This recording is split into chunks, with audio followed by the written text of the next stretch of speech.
This YouTube channel does not promote any violent, harmful, or illegal activities. All content provided by this channel is meant for an educational purpose only.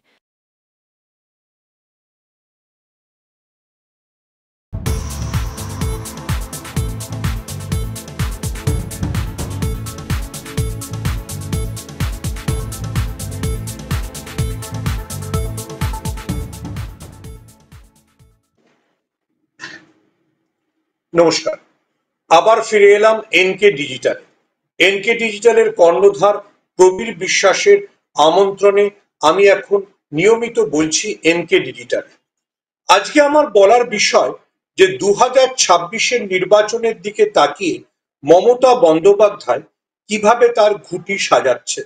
অর্থাৎ অন্যরা যখন বিভিন্ন সাম্প্রদায়িক মেরুকরণ বা যেগুলো ভোটের ইস্যু হওয়া উচিত নয় সেগুলোকেই মূলধন করছেন, তখন মমতা বন্দ্যোপাধ্যায় আবার একেবারে আমরা যাকে বলি ট্র্যাডিশনাল পলিটিক্সে ফিরে গিয়ে রুটি কাপড়া और মকান এই স্লোগানটাকেই সবচেয়ে গুরুত্বপূর্ণ করে সামনে আনছেন। দেখুন, রুটি কাপড়া और মকান বলতে আমরা কি বুঝি? আমরা বুঝি মানুষের বাসস্থান, মানুষের খাবার এবং মানুষের চাকরি।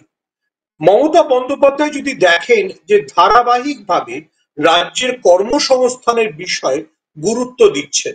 অ্যাকচুয়ালি 2021-এ ক্ষমতায় আসার পরই তিনি বলেছিলেন যে এবার কর্মসংস্থান হবে তার সবচেয়ে গুরুত্বপূর্ণ ইস্যু।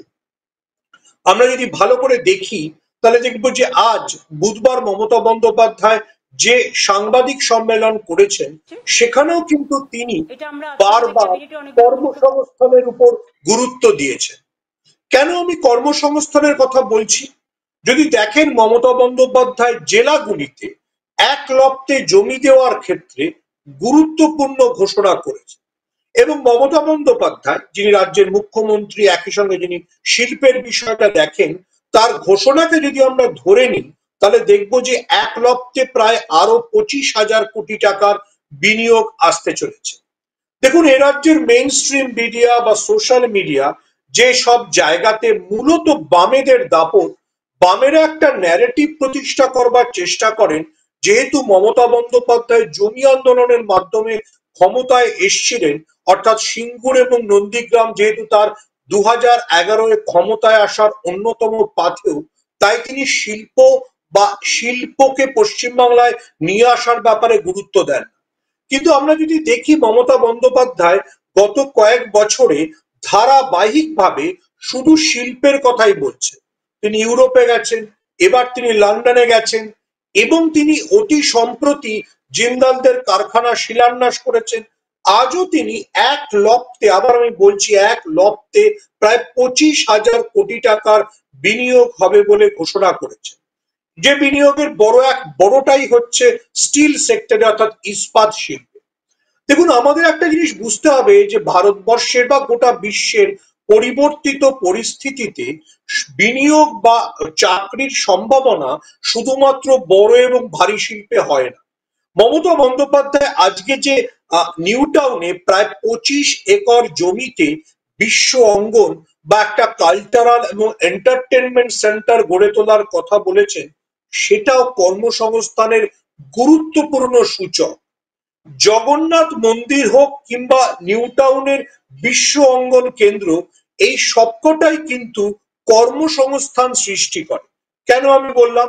আগের সপ্তাহে বলেছিলাম জগন্নাথ ধামের কথা। দীঘার জগন্নাথ ধাম তৈরি হওয়ার পর সেখানে হোটেল শিল্পর যেভাবে বাড়ার সম্ভাবনা রয়েছে, সেখানে যেভাবে মন্দিরকে কেন্দ্র করে বিভিন্ন ধরনের দোকান পাট ব্যবসার বাড়ার সম্ভাবনা রয়েছে, সেটা আসলে কিন্তু পূর্ব মেদিনীপুরের অর্থনৈতিক চিত্রকে বদলে দিতে পারে। অর্থাৎ শুভেন্দু অধিকারী যে সনাতনী সনাতনী কথা বলেন, আসলে তাতে তো হিন্দুদের চিড়ে ভিজবে না। হিন্দুদের যদি চিড়ে ভেজে তাহলে একমাত্র মমতা বন্দ্যোপাধ্যায়ের জগন্নাথ মন্দিরে সেটা ভেজাতে পারে। কারণ জগন্নাথ মন্দিরকে কেন্দ্র করে পর্যটকরা আসবেন, পর্যটকরা আসলে হোটেল লাগবে, হোটেল লাগলে হোটেলের সঙ্গে অন্যান্য রেস্তোরাঁ, রিক্সা, টোটো এই সবকিছুই কিন্তু ইনডাইরেক্ট কর্মসংস্থানকে তৈরি করে। ঠিক যেমন উনি আজকে নিউ টাউনে 25 একরে বিশ্ব অঙ্গন তৈরির কথা বলেছিলেন। আচ্ছা, এখানেই শেষ নয়, মমতা বন্দ্যোপাধ্যায় আজকে আরেকটি উল্লেখযোগ্য ঘোষণা করেছে। সেটা হচ্ছে যে রাজ্যের 23টি জেলাতেই মল তৈরি হবে। এবার অনেকেই প্রশ্ন করতে পারে, মল তৈরি হলে লাভ কি? দেখুন, এই মল তৈরির সঙ্গে সেই মলে যারা দোকান দেবেন, যারা যে সিনেমা হল তৈরি হবে, যে কালচারাল সেন্টার তৈরি হবে, সেগুলো কিন্তু পরোক্ষভাবে কর্মসংস্থানের সুযোগ করে দেয়।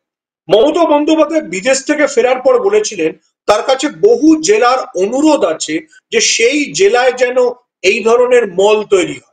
এতে আমাদের দুটো জিনিস বুঝতে হবে, যে পশ্চিমবঙ্গের বিভিন্ন জেলায় কি ধরনের নাগরিক অ্যাসপিরেশন বা নাগরিক আকাঙ্ক্ষা তৈরি হচ্ছে। অর্থাৎ মমতা বন্দ্যোপাধ্যায় যে বলেছিলেন তাকে বহু লোক চিঠি লিখে, মেল করে মমতা বন্দ্যোপাধ্যায় মানুষের সাথে সংযোগ রাখেন, তাই এটা খুব স্বাভাবিক ঘটনা, তিনি মানুষের কাছ থেকে ফিডব্যাক পেয়েছেন। আজকে যে তিনি 23টি শপিং মল তৈরির কথা বলেছেন, সেখানেও তিনি আগের ঘোষণার পুনরাবৃত্তি করেছেন। অর্থাৎ এই শপিং মলগুলিতে 2টি করে ফ্লোর বা 2টো তলা থাকবে শুধুমাত্র স্বনির্ভর গোষ্ঠী বা এসএইচজি গ্রুপদের জন্য। দেখুন, এই এসএইচজি গ্রুপ কাদের বলা হয়? যে সমস্ত মহিলারা এই স্বনির্ভর গোষ্ঠী চালান, তাদের কাজকর্ম মানে তাদের হাতে তৈরি প্রোডাক্ট যেন ওই মলগুলোর 2টো ফ্লোরে থাকে। দেখুন, যদি মমতা বন্দ্যোপাধ্যায় বামপন্থী হতেন, যদি বামপন্থী চিফ মিনিস্টার হতেন, এতক্ষণে সিপিএম এর লোকরা সোশ্যাল মিডিয়ায় নেমে পড়তো। এটাকে ফরওয়ার্ড এবং ব্যাকওয়ার্ড লিঙ্কিং বলে। এটাই আধুনিক অর্থনীতির পরিভাষায় ফরওয়ার্ড এবং ব্যাকওয়ার্ড লিঙ্কেজ। অর্থাৎ একই সঙ্গে রাজ্য সরকার এই স্বনির্ভর গোষ্ঠীগুলিকে ঋণ দিচ্ছে, মহিলাদের স্বনির্ভর হতে সাহায্য করছে, তাহলে মহিলাদের কর্মসংস্থান তৈরি হচ্ছে। আবার সেই মহিলাদের তৈরি প্রোডাক্ট, সেটা আচারও হতে পারে, সেটা হ্যান্ডিক্রাফটসও হতে পারে, সেটা শাড়িও হতে পারে, সেটা গামছাও হতে পারে, সেটা এবার এই মলগুলোর 2টো তলা জুড়ে থাকবে। বাকি একটা তলায় তৈরি হবে সিনেমা হল, যার জন্য মমতা বন্দ্যোপাধ্যায় পিপিপি মডেলের কথাও বলেছে। আবার আমি বলবো, এটা কিন্তু পশ্চিমবঙ্গের জেলা শহরগুলির একেবারে চরিত্র বদলে দেওয়ার মতো একটা সিদ্ধান্ত। কেন সিদ্ধান্ত? এই যে মলগুলো তৈরি হবে, সেখানে রেস্টুরেন্ট হবে, সেখানে দোকানপাট হবে, সেখানে সিনেমা হল হবে। সেটা যেমন মানে শহরের মতো করে জেলা সদরগুলোকে, শহরের মতো করে, মানে আমি কলকাতা, দুর্গাপুর বা শিলিগুড়ি, রাজ্যের যে 3টে বড় শহর, সেই শহরের মতো করে বহরমপুর, মেদিনীপুর বা বর্ধমান বা চন্দননগর ভাবতে শিখবে। তেমনি একটা ইনডিরেক্ট বলছি, পরোক্ষ কর্মসংস্থানের দরজা খুলে যাবে, ঠিক জগন্নাথ মন্দিরের মতোই বা ঠিক বিশ্ব অঙ্গন কেন্দ্রের মতোই। দেখুন, আমাদের একটা জিনিস বুঝতে হবে, যেটা সিপিএম এর টেকনিক্যাল ব্লান্ডার ছিল, বা সিপিএম যে ভুলটার জন্য পরবর্তীকালে নিজেরাও আফসোস করে, যে 3 ফসলা জমি, অর্থাৎ সিঙ্গুরের 3 ফসলা জমিতে বড় কারখানা হবে এবং কৃষকরা প্রতিবাদ করবেন না, এটা হতে পারে। ফলে 3 ফসলা জমিতে কারখানা পশ্চিমবঙ্গে করা কঠিন। কিন্তু পশ্চিমবঙ্গে পরিষেবা শিল্পের ক্ষেত্রে, অর্থাৎ রেস্টুরেন্ট, আইটি ইত্যাদি বিভিন্ন শিল্পে বিপুল সংখ্যক কর্মসংস্থান তৈরি করা সম্ভব, অবশ্যই সম্ভব। সেইটা কিন্তু মমতা বন্দ্যোপাধ্যায় খুব সাকসেসফুলি চেষ্টা করে চলেছে। এবং আবারও বলছি, আর একটা যেটা উনি চেষ্টা করছেন, যেটা মেন স্ট্রিম মিডিয়া রিপোর্ট করছে না, আমি প্রবীর বিশ্বাস বা এনকে ডিজিটালের মতো ডিজিটাল প্ল্যাটফর্ম গুলিকে সাধুবাদ জানাবো যে তারা এটা রিপোর্ট করার সুযোগ করছেন। আপনি দেখুন, সেক্টর 5-এ কত নতুন কোম্পানি আসছে, সেখানে আইটি সেক্টরে কত নতুন কাজের সুযোগ তৈরি হচ্ছে। সেখানে কি লোকের চাকরি হচ্ছে না?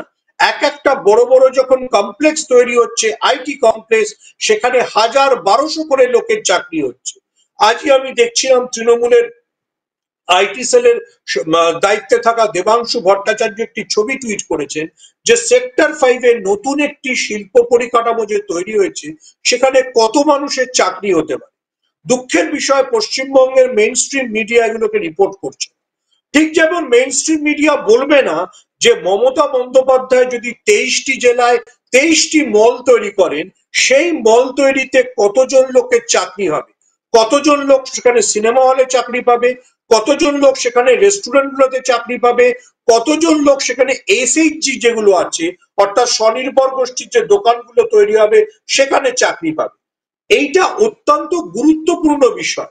দেখুন, এটা হচ্ছে আমাদের ট্র্যাজেডি। বাঙালি হিসেবে আমি লজ্জিত যে যোগী আদিত্যনাথ উত্তরপ্রদেশের লুলু একজন কেরালাইট মানে মালায়ালি মুসলিম ব্যবসায়ী, যার পশ্চিম এশিয়ায় মানে শয়ে শয়ে মল আছে, তাকে ডেকে নিয়ে গিয়ে লখনৌ শহরে মল করেন এবং সেই মলের উদ্বোধনে যোগী আদিত্যনাথ নিজে যান, তখন সেটা বিরাট করে স্টোরি হয়।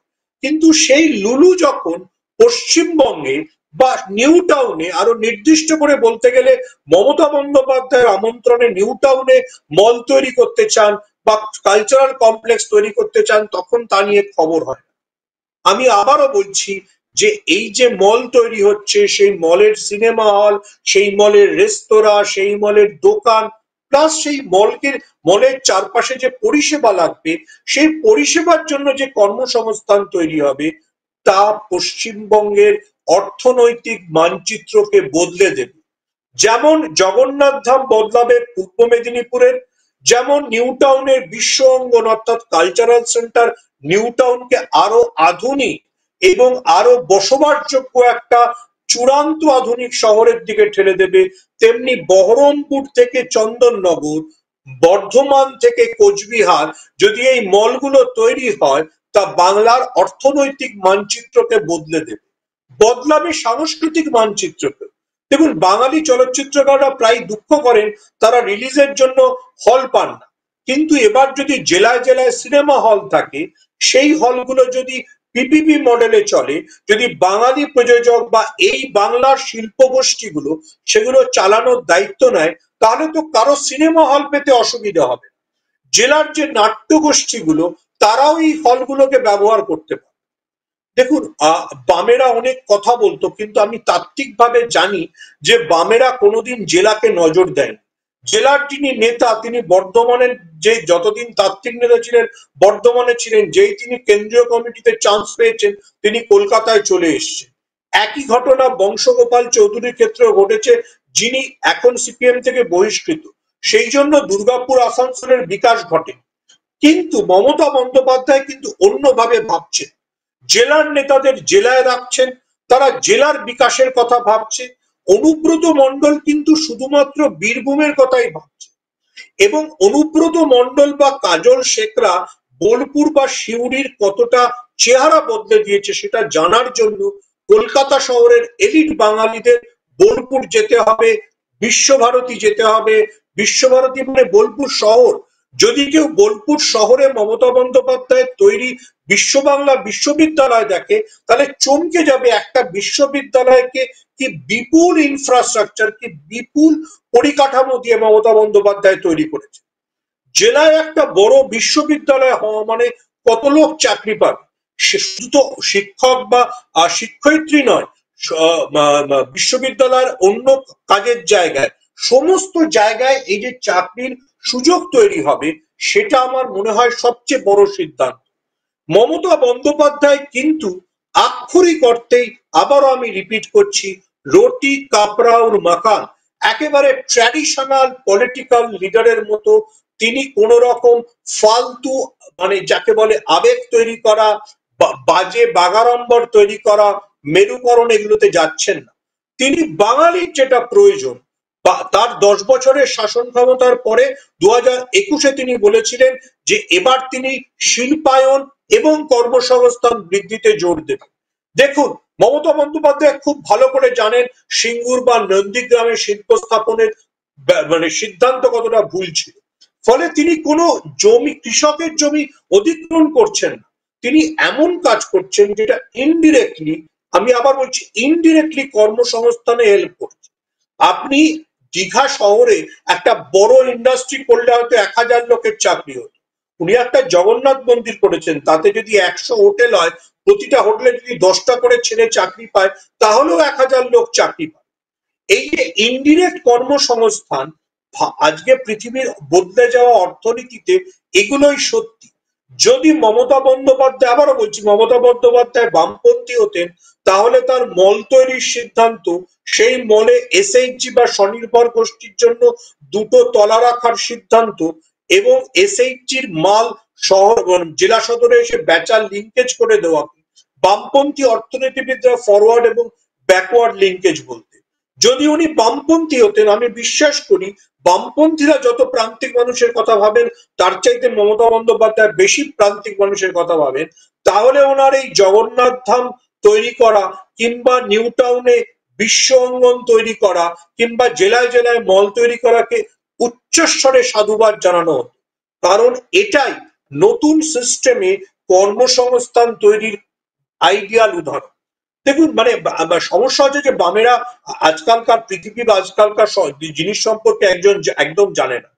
আমি পারিবারিক সূত্রে একটা দেশে দীর্ঘদিন কাটিয়েছি যার নাম মালদ্বীপ, যেখানে কোনো কিছুই প্রোডাকশন হয় না, পুরোটা দেশটাই চলে ট্যুরিজমের উপরে। তো সেই দেশটায় কি তাহলে লোকে চাকরি পাচ্ছে না, না কর্মসংস্থান নেই? আমাদের চিরাচরিত ধারণাকে ঝেড়ে ফেলতে হবে। মমতা বন্দ্যোপাধ্যায় সেই চিরাচরিত ধারণাকে ঝেড়ে ফেলে কখনো জগন্নাথ ধাম, কখনো নিউ টাউনে বিশ্ব অঙ্গন কেন্দ্র, কখনো জেলায় জেলায় মল, এবং তার সঙ্গে অবশ্যই যেখানে সম্ভব সেখানে উনি ইস্পাত শিল্পের জন্য জমি দিচ্ছে। আমার মনে হয় 2026-এর আগে মমতা বন্দ্যোপাধ্যায় নতুন যে পথে হাঁটছেন, কর্মসংস্থানের যে কথা বলছেন, তা বাংলার অর্থনৈতিক মানচিত্রকে বদলে দেবে। তরুণ প্রজন্ম আশার আলো দেখবে, বিনিয়োগ হবে। নিউ টাউনে এই বিশ্ব অঙ্গনের জন্য কে জানে হয়তো লুলুই চলে আসবেন বিনিয়োগ করতে। এমনিতে লুলুকে কেরালায় পেলে পিনারাই বিজয়ন, কেরালার মার্ক্সবাদী মুখ্যমন্ত্রী, একদম জড়িয়ে ধরেন, যোগী আদিত্যনাথে জড়িয়ে ধরেন, কিন্তু মমতা বন্দ্যোপাধ্যায় আনলে সেটা নিয়ে উচ্চকিত ভাবে কেউ প্রশংসা করবে। আমরা করব, আমরা বলবো মমতা বন্দ্যোপাধ্যায় বিশ্ব অঙ্গনটা করে অসাধারণ কাজ করেছেন। আমরা বলবো মমতা বন্দ্যোপাধ্যায় জেলায় জেলায় মল তৈরির সিদ্ধান্ত যুগান্তকারী সিদ্ধান্ত। দীঘার লোকরা যেমন বলছেন যে বিধান রায়ের পরে আর কেউ দীঘাকে নিয়ে ভাবেনি, আমি বলবো মমতা বন্দ্যোপাধ্যায় বিধান রায়ের পরে প্রথম মুখ্যমন্ত্রী যিনি জেলাগুলিকে এত সময় দিচ্ছেন, জেলার জন্য ভাবছেন, জেলার অর্থনীতিকে চাঙ্গা করার চেষ্টা করছেন। 2026-এর নির্বাচনে তাই মমতা বন্দ্যোপাধ্যায় এই সব কিছুকে পুঁজি করেই জিতবেন। শুধু জিতবেন না, তিনি যে কর্মকাণ্ডের প্ল্যান করেছেন, যেটাকে এগিয়ে নিয়ে যাওয়ার চেষ্টা করছেন, সেটা আরো প্রসারিত হবে। আপাতত এইটুকুই। সবাইকে ধন্যবাদ। দেখতে থাকুন এনকে ডিজিটাল, দেখতে থাকুন প্রবীর বিশ্বাসের যাবতীয় অনুষ্ঠান।